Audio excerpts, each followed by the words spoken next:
तो इस question solving से सीरीज को आगे बढ़ाते हुए मैं ये लेकर आया हूँ मैथमेटिकल टूल का लेक्चर नंबर 2, जिसमें हम एपीजीपी और मैथ बायोनोमियल एक्सप्रोक्सीमेशन के कुछ क्वेश्चन सॉल्व करेंगे।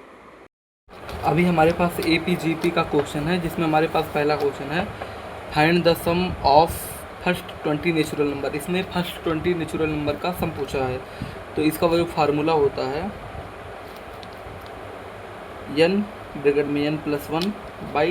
n क्या है, मतलब 20 की पूछा है, तो 20 ब्रैकेट में 20+1/2 तो हो जाएगा ये 10, 21 मतलब 210। ये तो इस तरीके से करें, ये मेथड नंबर 1 है। अब इसी 14th क्वेश्चन का ही मेथड नंबर में 2 आपको बताऊंगा, इसको एपी के तरीके से करना है, ठीक है। तो इसमें जो ए क्या, मतलब पहला नंबर क्या होगा, पहला नंबर क्या होगा, ए होगा, ठीक है। और लास्ट नंबर क्या होगा, 20 होगा, मतलब यल जो हो जाएगा 20 हो जाएगा। तो यहाँ पे एसन का फॉर्मूला लगा देंगे,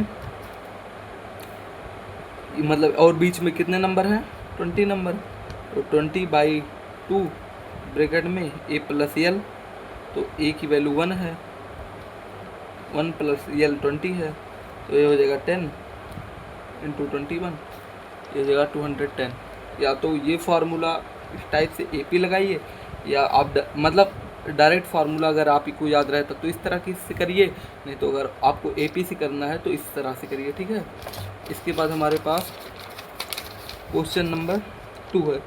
इसमें जो है एक एपी दी हुई है, एपी क्या क्या है, 10, 7, 4 ऐसे से है। इसमें हमें 30 टर्म मतलब ए 30 फाइंड करना। इसमें ए क्या दिया गया है, 10, मतलब ए मतलब फर्स्ट टर्म 10 है, और डी मतलब कॉमन डिफरेंस क्या है, डी जो हो जाएगा 7 - 10, मतलब दूसरे में से पहला जब घटा देंगे तो आ जाएगा डी, तो -3 है।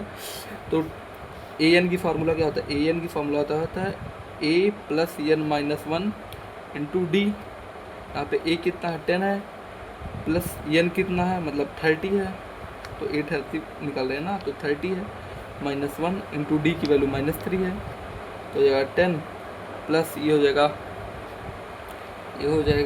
29 इंटू -3, तो हो जाएगा 10 - 57 इक्वल टू -47 हो जाएगा। तो 30th टर्म इसका क्या हो जाएगा, सॉरी ये 87 है, तो यहाँ पे आ जाएगा 77, तो इसका 30th टर्म हो जाएगा -77। ये हमारा 15th का सी वाला। इसके बाद हम नेक्स्ट क्वेश्चन करते हैं 16th वाला। इसमें दिया गया है the sum of first 5 multiple of 3 के फर्स्ट 5 मल्टीपल का हमें सम बताना है। तो इसका सम कैसे निकालेंगे, तो पहले इसकी मल्टीपल लिख लेते हैं 3 के। तो 3 के मल्टीपल क्या हो जाएंगे, 3 हो जाएगा, 6, 9, 12, 15, ये फर्स्ट 5 हैं, इनका सम कर दीजिए। तो इनका सम कर सकते हैं डायरेक्टली, आप कर सकते हैं, जो भी आ जाएगा ये हो जाएगा।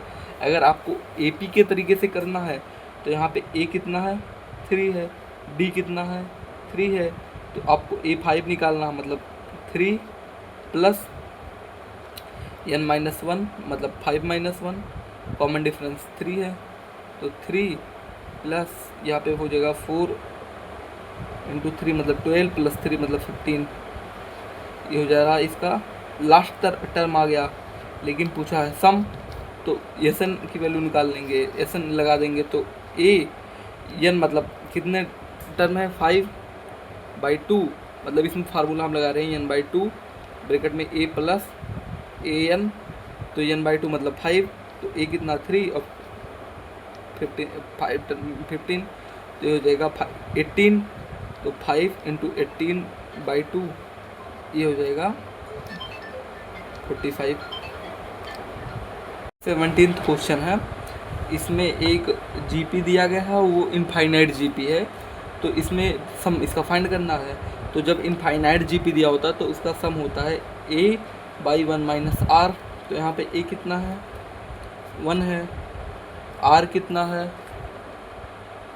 -1/2 है, तो ये इस फार्मूले में पुट कर देते तो एस एन बराबर हो जाएगा ए मतलब 1/1 माइनस 1/2, ये भी माइनस का, तो जब ये खुलेगा तो 1/1 प्लस 1/2 ये हो जाएगा 1/3/2, तो ये जब उल्टा होगा 2/3 हो जाएगा, तो करेक्ट आंसर हमारा हो जाएगा 2/3। तो इसके बाद हमारे पास 18th नंबर क्वेश्चन हमारा है, फाइंड द सम ऑफ, ये भी एक इनफाइनाइट जीपी है, इसका भी सम निकालना है। इसमें ए दिया गया है 1 और आर दिया गया 1/3, तो इसका जो सम हो जाएगा 1/1 माइनस 1/3, तो हो जाएगा 1/2/3, तो ये हो जाएगा 3/2, तो इसका करेक्ट आंसर हो जाएगा 3/2। और इसके बाद हमारे पास आ गया एक दूसरा जीपी, इसको हम करते हैं, तो हम अपने 18 क्वेश्चन को करते हैं। तो ये देखिए ये जीपी है लेकिन ये इनफाइनाइट जीपी नहीं है, ठीक है। तो इसमें ए कितना दिया गया है, ए दिया गया 4, आर -3, कैसे पता चला, जब मतलब किसी सेकंड टर्म को पहले टर्म से मल्टीप्लाई किए तो आर पता चलेगा, ठीक है। अब जो इनफाइनाइट जीपी नहीं होता उसका सम का फार्मूला अलग होता है, तो एस एन बराबर हो जाएगा ए ब्रैकेट में आर एन फिर -1/r-1, ठीक है। अब यहाँ पे एन क्या है, कितने टर्म तक फाइंड करना है, इसमें 10 टर्म दिया गया है, तो यस 10 हो जाएगा। ए की वैल्यू क्या दी गई है 4 और -3 की पावर 10 -1 बाई आर की वैल्यू -3 -1 मतलब -4 हो जाएगा, तो ये -4 हो जाएगा, तो हो जाएगा 4 यहाँ पे 3 की पावर 10 -1 बाई -4, तो हो जाएगा यहाँ पे माइनस ऊपर चला जाएगा तो -1 हो जाएगा, ये कट जाएगा, तो -1 × 3 की पावर 10 -1, इसको फर्दर जब करेंगे तो हमारा करेक्ट आंसर आ जाएगा। हमारा अगला टॉपिक है बाइनोमियल एक्सप्रोक्सीमेशन। तो ये टॉपिक के क्वेश्चन करने से पहले हमें ये जानना पड़ेगा कि ये क्या होता है। तो बाइनोमियल एक्सप्रोक्सीमेशन का मतलब ये होता है कि अगर हमारे पास दिया गया है a + x की पावर n, ठीक है, ये जो होगा इसमें अगर x जो है वो 1 से बहुत ज़्यादा छोटा है, 1 से बहुत ज़्यादा, तो इसका ये हो जाएगा a + x की पावर n जो हो जाएगा ये इक्वल हो जाएगा a + x की पावर x × n के, ठीक है।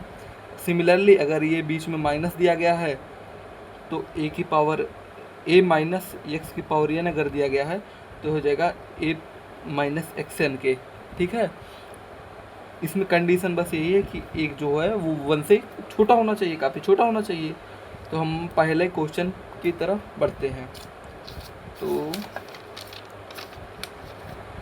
तो ये हमारा इसमें जो पहला क्वेश्चन मतलब यानी 20वां क्वेश्चन जो है वो पूछ रहा है वैल्यू √095, ठीक है। इसको हम क्या लिख सकते हैं 095 की पावर 2।